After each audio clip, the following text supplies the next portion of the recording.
এক মাস থেকে পড়াশোনা নাই, খালি ঘোরাঘুরি আর খাওয়া দাওয়া। এর জন্য বাচ্চাদের একদিনও পড়াশোনা বাদ দেওয়া যায় না। দেখো কি অবস্থা।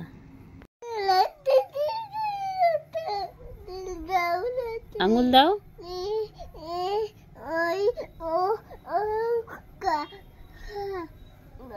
এই যে কথা পড়, ভালো করে পড়।